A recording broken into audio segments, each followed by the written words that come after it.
In part 2 of this exploration, I want to ask the question, how then shall we look at the relationship we have with others, with the other in our life?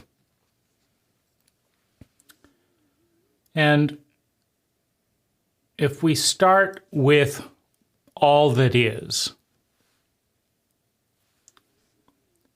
we are a tiny part of all that is, that through the membrane of identity creates a relationship, a relay of energy with the part of ourselves that is larger than we are. In order to create an individual identity,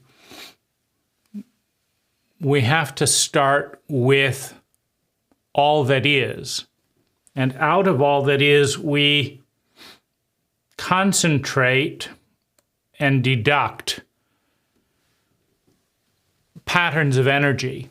We intensify certain patterns of energy within all that is. We sublimate other patterns of energy.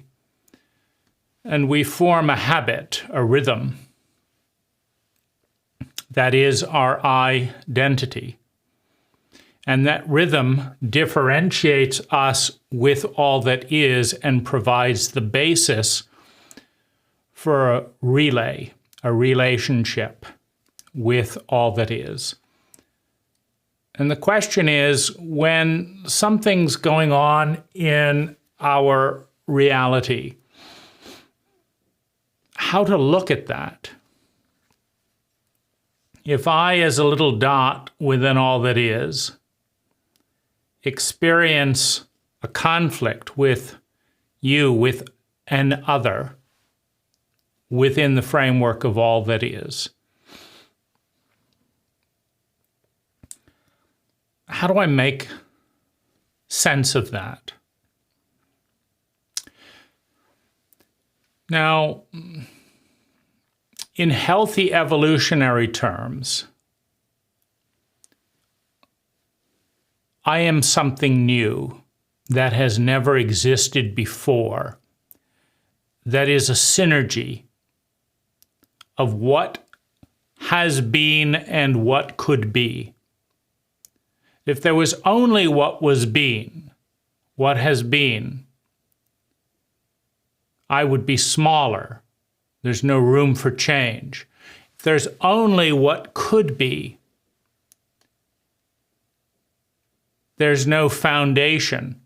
That what I am is a synergy, an alchemy of what has been and what could be.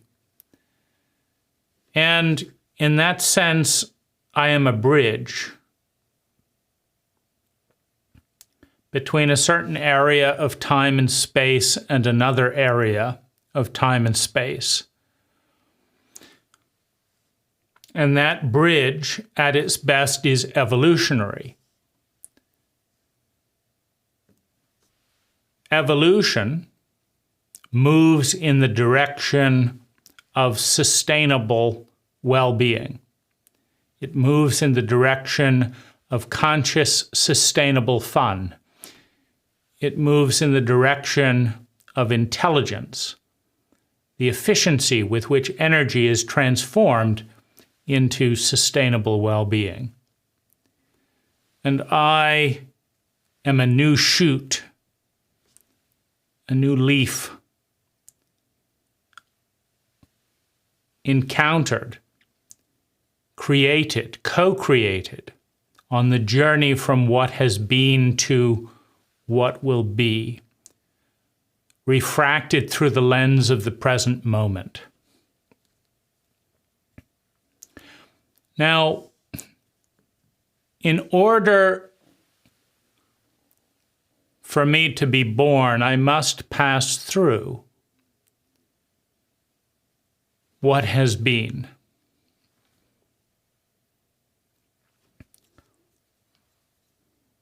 There are layers upon layers upon layers of what has been. Psychologically, there's the reptilian brain. There's the rational brain. There's the limbic brain. In order to give birth to the empathic brain, the first human brain, the brain that separates us from very clever animals, we must move through and learn about the coding, the programs, the algorithms that have brought us to this moment, that have brought me to this moment. As I progress through the evolutionary pattern, as I recreate the entire birth of the universe, in the birth process, two microscopic energies combine and touch for the first time, inseminating the womb, the possibility field, to give birth to something that moves from a single cell to a double cell to something more and more complex until after a period of time, that amorphous shape becomes more and more like the human body. And after a further time, that generic shape of human becomes more male or more female. And after a further time, the creatures crawl out from the waters of the womb.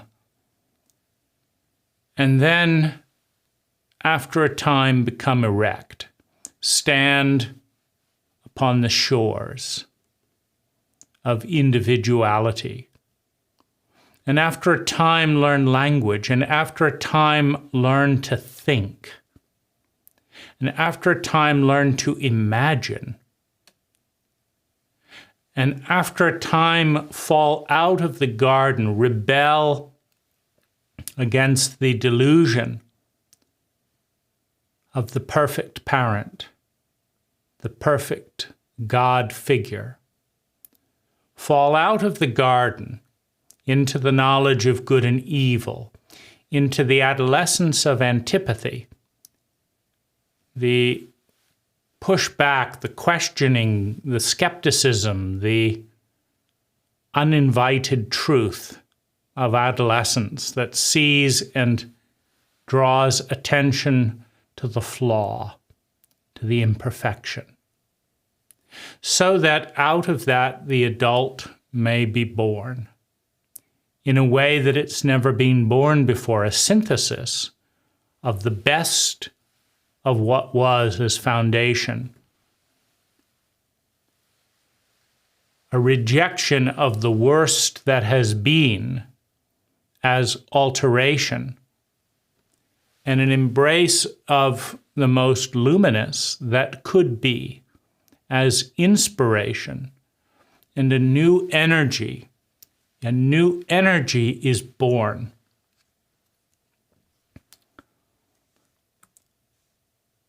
Out of the possibility field, the one becomes two.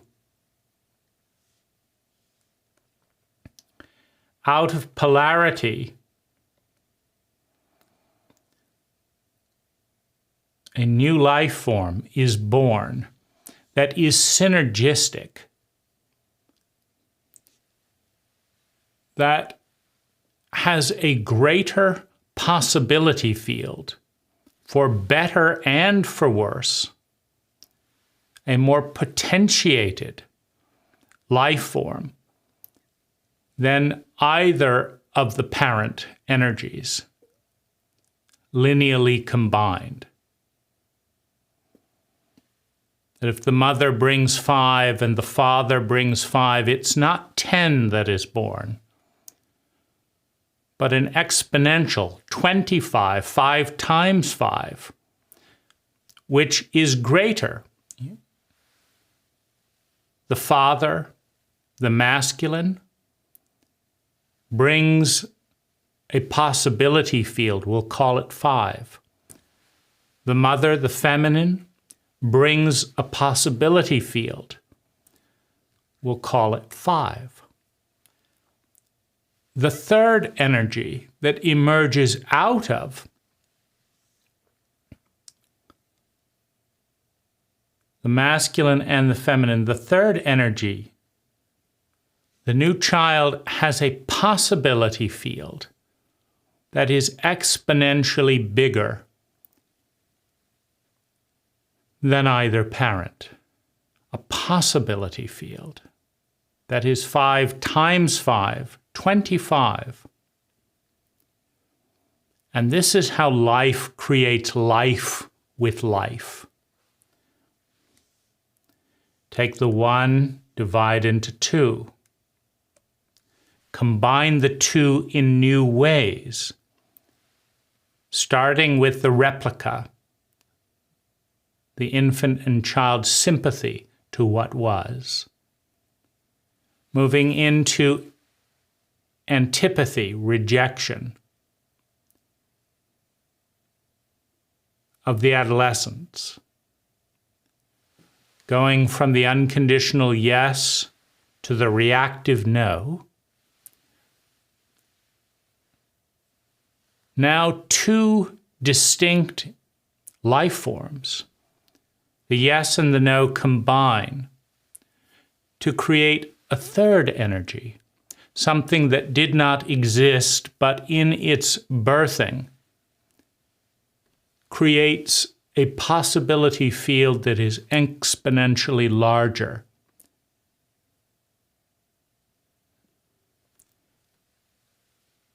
And then that combines with other life forms, with possibility fields that are exponentially larger. Until on the right path,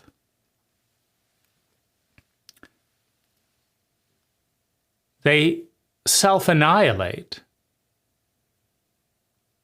In the case of an unsustainable pattern that gets more and more potent.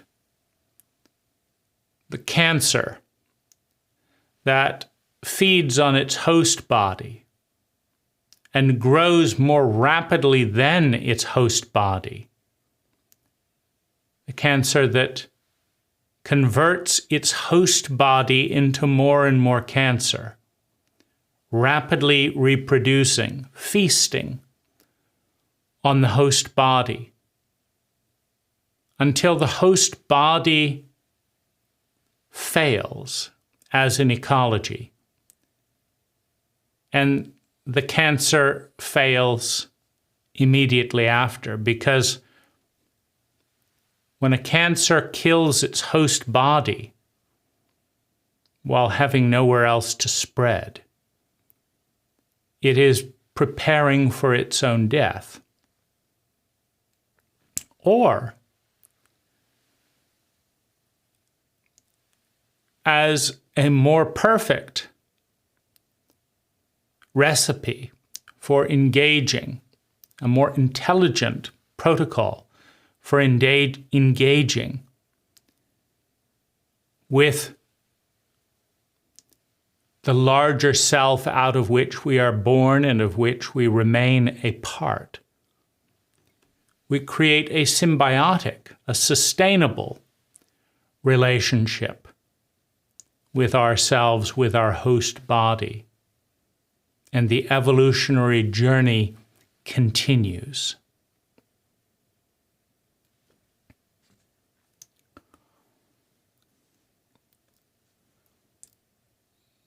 The individual is a fractal representation of the whole. Within the family system, there is a yes and there is a no. There is flow and there are boundaries. There are roles: victim, oppressor, black sheep, hero, pleaser, luminary, caregiver, peacemaker. There are roles. And these roles modulate the energy. The energy comes into the family system. Dad reacts like this, sends energy over to here like this. This energy comes in to intercept the energy over here. This energy comes in to criticize the energy here. This energy deflects the energy over here. This energy reframes it or intellectualizes it over here. And if the family survives, it is because the energy has been modulated successfully enough that the system, that the pattern that it's following and the people occupying its roles can stay in a stable relationship. Don't tell Dad. This will be our little secret. Violation of the boundaries to bring in extra energy. Inauthenticity to entertain and divert. All of the machinations of a family create an energy modulation system which produces a quotient of well-being. And as long as the well-being is enough for the consciousness within the body to want to live more than it wants to escape, more than it wants to die, the system continues. Now, the individual plays a role within the system. Their role may be at different stages. They can be in the role of sympathy, the blind adopter. They can be in the role of antipathy, the rebel. They can be in the role of iterative designer, the adult role of how can we make this better and understand all parts. But the individual plays a role within the system by amplifying and magnifying some portions of the system within themselves that have been internalized, and by de-emphasizing and minimizing other parts. Now, what you will find is if you take the individual out of a system, they play all the roles in inner dialogue. They criticize themselves and they respond with shame to the criticism. They escape and rebel against the criticism and the oppressor. They divert with addictions. They intellectualize. They use force to try and combat oppression. All of these different things happen on the inside. And there's something new. There's a new iteration, there's a new impulse, a new shape that wants to take form within each individual.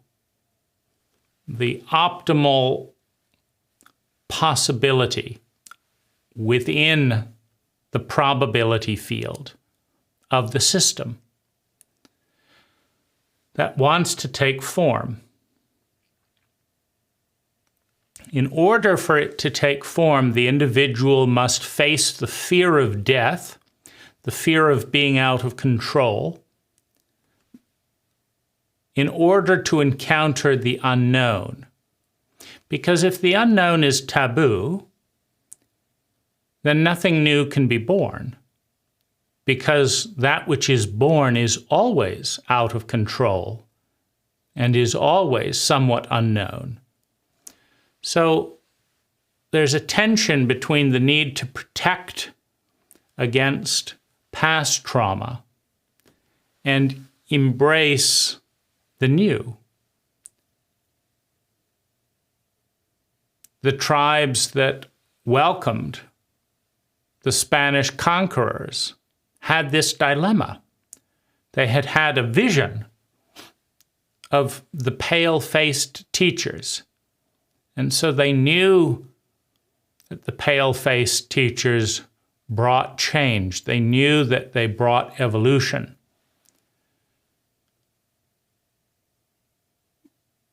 But by opening their doors to the unknown, they also opened the door to trauma, to violation, to atrocity, to domination.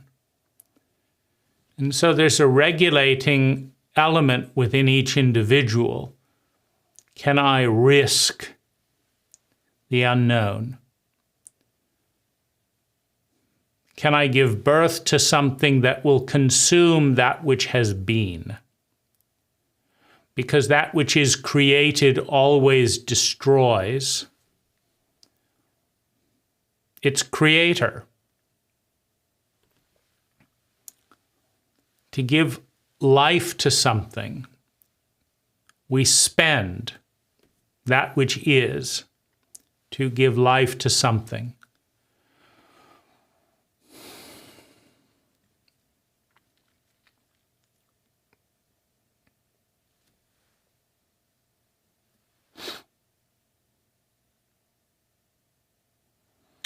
What we are engaging with as an individual is the hereditary grooves, the predispositions in our evolutionary history.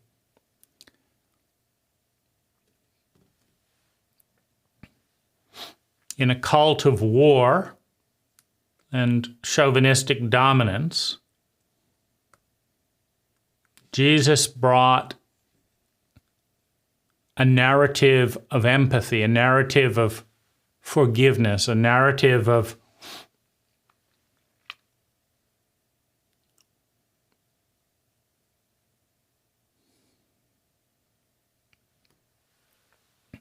loving the enemy rather than fighting the enemy, to love the enemy.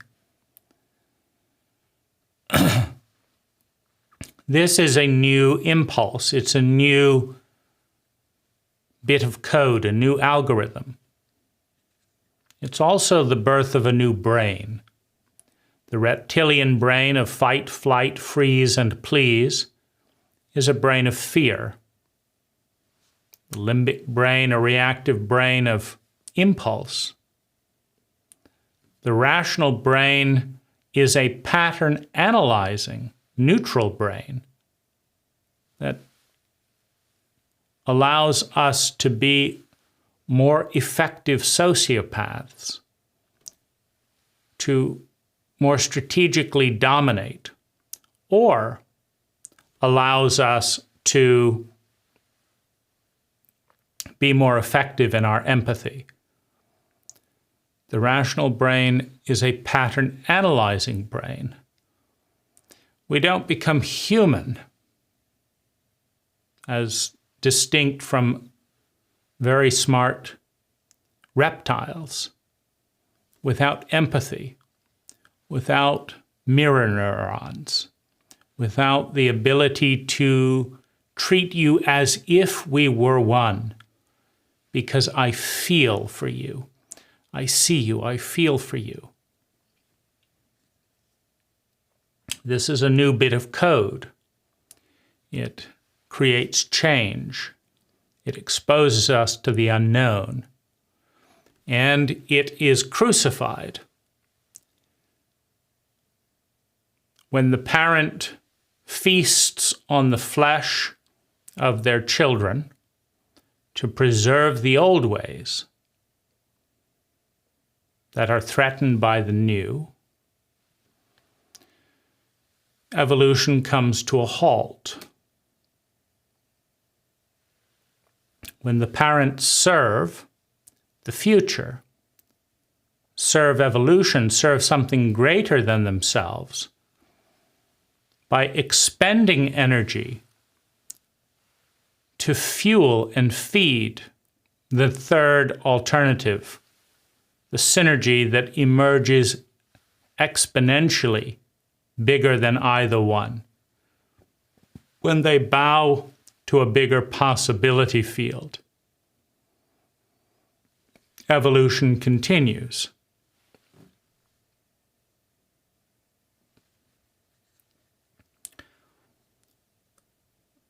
The gap between the one and the perception of the individual as a small part of the one, as defined by a distinct identity, is really the old part of the one and the new part of the one relating to itself. Everything that has ever been, the entire pattern of life, from exploding from something the size of a pea to forming a universe so big we could never cross it. If we set out when we were born to cross the universe, we can't do it. It's expanding with the speed of light.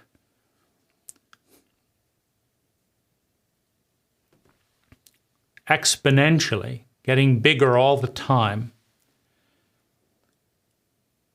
Every part of the pattern that has been, that is around us in all the cultures that are around us,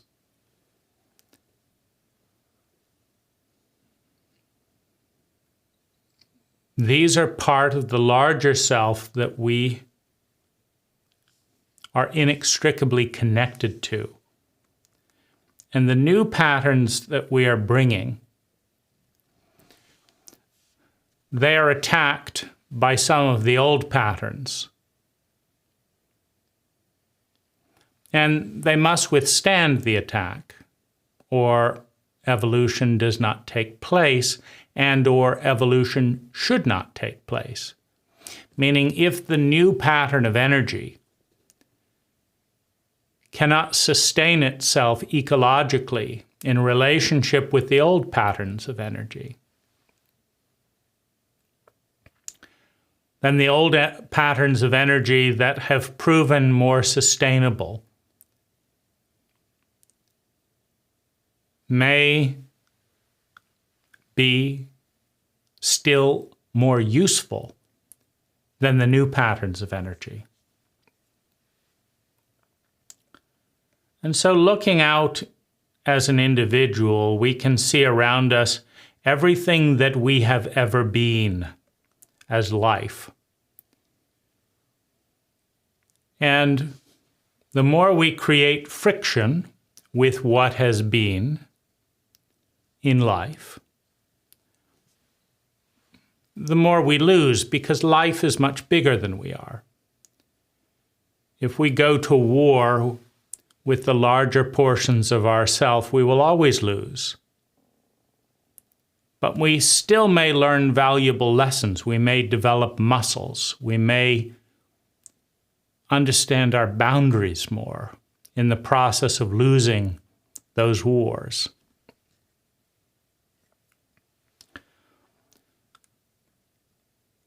So when I look at you and you do not see me, when I look and engage with you and you attack me, when you send fear, hostility, uncertainty, anger towards me, my job is to teach you, the larger self, the way to relate to what will be. My job is to see you as another face of the body we are both a part of.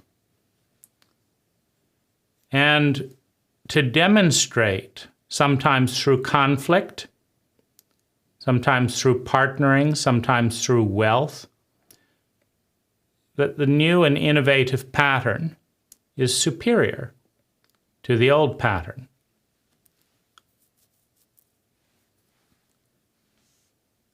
Or to fail and demonstrate that the old pattern or that the other pattern is better. That this is an irrelevant experiment because it cannot catch on.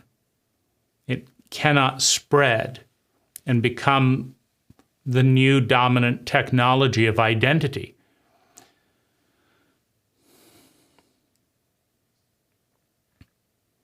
And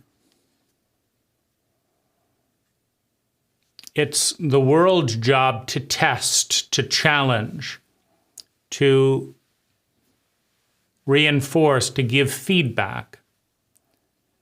As I grow into my own unique shape,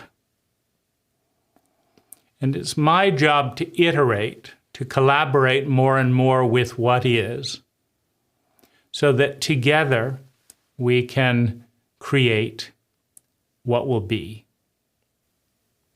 Hi, I'm Dane Rose. All knowledge begins with a paradigm, and out of that paradigm comes an idea, an awareness that we adopt, reject, or synthesize into something better. It doesn't become wisdom, it doesn't become useful until we take action, until we integrate it into not only our thoughts, but our feelings, our body, our words, and our way of being. For that to occur, we have to move from the passive media paradigm into more active engagement. In the link below, in the More Information section, is an invitation to join a very small, deliberately filtered, high-quality discussion with a group of people who share a common language and want to work with these ideas, with me and with one another, with the sole goal of creating 10 times more sustainable well-being for ourselves and those around us per unit of energy invested. Thank you for watching.